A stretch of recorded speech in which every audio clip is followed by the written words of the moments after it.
अ, तो आज फाइनली हमारे बीच शैलजा और शैलजा के पेरेंट्स। शैलजा हमारी स्टूडेंट जिसका इस बार नीट 2025 में जो एग्ज़ाम हुआ था उसमें क्वालिफाई करके देहरादून में दून मेडिकल कॉलेज में सिलेक्शन हुआ है। तो शैलजा और शैलजा के पेरेंट्स हमारे बीच में हैं।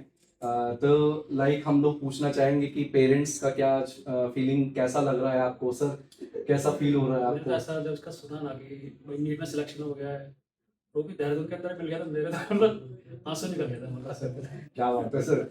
तो मैम कैसा फील कर रही हैं, आज आपकी सर, बेटियां डॉक्टर बन गई है? मुझे तो खैर पूरा विश्वास था कि उसका हो जाएगा। इनको जरा डाउट रहता था, लेकिन मैं देखती थी बच्चा पढ़ता कैसे। रात के इसकी 3-3 बजे मेहनत तो तक पढ़ उसने रही है मतलब वो, बहुत अच्छी करी है मतलब। और कोचिंग भी जा रही, कोचिंग से आके भी पढ़ी रही है वो। तो एक बार को ये कह रहे थे कि अगर इस बार नहीं है, कहीं नहीं होता है सिलेक्शन बाई चांस, कहीं तो और इसको कहीं फिर हम भेजेंगे बाहर कहीं कोटा वगैरह। मैंने तो मना किया था, मैंने हो जाएगा, इतना नहीं है। नहीं होता है तो फिर पता नहीं क्यों मैंने आस छोड़ दी थी। अगर इस बार नहीं होता है फिर रहने देना, क्योंकि बच्चे का जिस हिसाब से पढ़ाई होती है ना, तो मुझे मन में एक सिर्फ एंट्रेंस के लिए बच्चा इतना मेहनत कर रहा है, तो एज ए मदर मैम मुझे अच्छा नहीं लगता। मुझे आंसू से आते थे, कितने बच्चा मतलब पढ़ता ही जा रहा, पढ़ता ही जा रहा है, इसकी लाइफ है क्या। लेकिन अब अच्छा लग रहा है। जो इसने करा यानी अच्छा किया, इसमें ऐसा ही करना था तब इसको कुछ मिलता। मतलब सभी बच्चों को इस तरह से ही पढ़ाई करनी पड़ेगी, तभी वो आगे बढ़ पाएंगे, वैसे तो मुश्किल ही लगता है। चलिए, तो शैलजा फाइनली कॉन्ग्रेचुलेशन बेटा। तो आज स्टूडेंट्स जानना चाह रहे हैं और पेरेंट्स जानना चाह रहे हैं, तो कितने घंटे पढ़ना होता है नीट के एग्जाम के लिए, क्वालिफाई करने के लिए, डॉक्टर बनने के लिए कितने घंटे पढ़ाई करना होता है? थोड़ा सा आप बच्चों को गाइड करें। सर जैसे स्टार्टिंग में तो मैंने लाइक बहुत जैसे 5 घंटे या फिर कभी कभी 4 घंटे, मतलब मेरा ऐसे ही रहता था। बट फिर मैंने धीरे धीरे पढ़ना शुरू करा, और मतलब गाइडेंस में रह के भी सर कहते थे कि क्वेश्चन लगाओ क्वेश्चन लगाओ। रवि सर मतलब पीछे ही पड़े रहते थे। तो फिर मैंने धीरे धीरे टाइम बढ़ाया, वो जाके फिर 8-9 घंटे हुआ। फिर मतलब और एंडिंग में फिर वो चला गया था, मतलब 10-12 घंटे तक मतलब मैं बुक लेके ही बैठी रहती थी। बाकी ऐसा मेरे हिसाब से ज़्यादा डेडिकेशन से पढ़ना इम्पोर्टेंट है। मतलब अगर आप ज़्यादा लंबा नहीं पढ़ रहे हो, बट आप जितना पढ़ रहे हो उतना अच्छे से पढ़ना इम्पोर्टेंट है। फिजिक्स में लाइक डिफिकल्टी आती है बहुत सारे बच्चों को, केमिस्ट्री में और बायोलॉजी में, तो उसमें फिजिक्स प्लैनेट की तरफ से आपको कैसे बेनिफिट मिला? मतलब सबसे ज़्यादा हेल्प आपके किस टीचर ने की, और क्या मतलब कितना आपको बेनिफिट हुआ टेस्ट में यहाँ पर जो कंडक्ट हुए? एवरी वीक नीट का जो हम लोग टेस्ट लेते हैं 720 मार्क्स का, सैटरडे या संडे में जो होता है, तो उसमें आपको कैसे बेनिफिट हुआ? क्योंकि मुझे लगता है मुझे एक भी टेस्ट इस बच्चे ने नहीं गैप किया है, मिस किया है, सारे टेस्ट फ्रीक्वेंटली दिए हैं।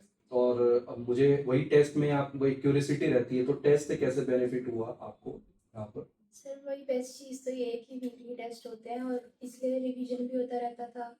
और मैंने मिस इसलिए नहीं करा क्योंकि फिर मुझे था कि अगर मैंने मिस कर दिया तो फिर तो ऐसी आदत हो जाती है। तो मैं टेस्ट हमेशा दी। और मेन सब्जेक्ट मेरा फिज़िक्स बहुत ज़्यादा वीक था। मतलब मेरे जैसे पहले मैं अगर कुछ टेस्ट सीरीज़ वगैरह देती थी तो उसमें मेरे 50 और मतलब ऐसे ही मार्क्स रहते थे, हमेशा 100 से नीचे ही रहते थे। बट फिर काफ़ी बेनिफिट हुआ मेरे को रवि सर से, और लाइक उन्होंने काफ़ी क्वेश्चंस प्रैक्टिस कराए, तो मेरा लाइक बूस्ट हो गए थे मार्क्स उसमें फिजिक्स में। केमिस्ट्री और बायो भी मैंने यहीं से पढ़ी, और उसमें भी मेरे मार्क्स फिर अच्छे आने लगे। बायो में मेरे लाइक ऐसे रहते थे 340 प्लस। वो तो टेस्ट हम लोग लेते हैं तो मार्क्स आता था तो पता लगता ही था हम लोग को। तो कैसा रिजल्ट आने से पहले आपको, जब काउंसलिंग से पहले इस बार फिजिक्स में पेपर खराब आया, मतलब खराब इन द सेंस थोड़ा टफ लग रहा था, बच्चे बोल रहे थे कि खराब आया है पेपर। तो कैसा लग रहा था आपको एग्जाम देने के बाद कि काउंसलिंग में जब हुआ तो क्या फील हो रहा था कि सिलेक्शन हो पाए नहीं हो पाएगा? सर मतलब पेपर के टाइम पे तो मतलब मेरा फर्स्ट पेज ऐसा था फिजिक्स का कि मुझसे सारे हो गए थे।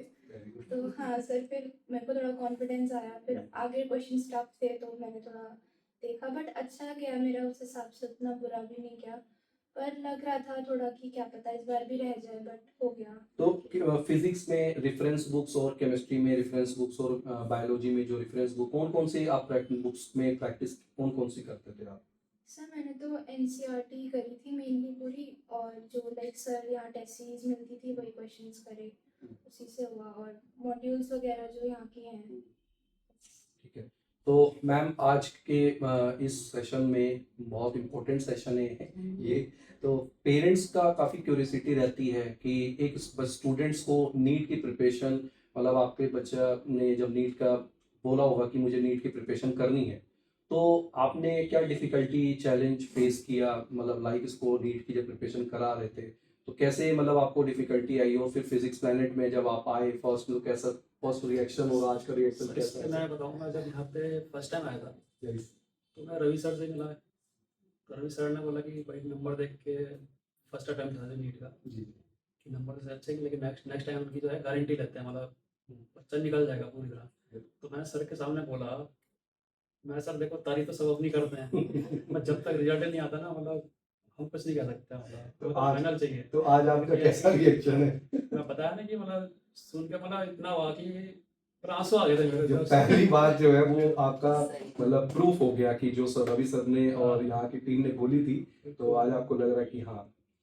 तो और बेटा, लाइक आपको यहाँ पर फिजिक्स प्लैनेट में मतलब जो क्लासेस आपकी होती थी, तो टीचर आपको ऑनलाइन सेशन भी कंडक्ट कराते थे, लाइक डाउट सेशन में कैसा सपोर्ट रहता था टीचर का आपका क्लास का? सर जो लाइक कोचिंग क्लासेस थी वो तो रेगुलर रहती थी, बाकी अगर डाउट्स वगैरह हैं वो भी यहाँ पे ऑफलाइन सब अवेलेबल रहते थे टीचर्स।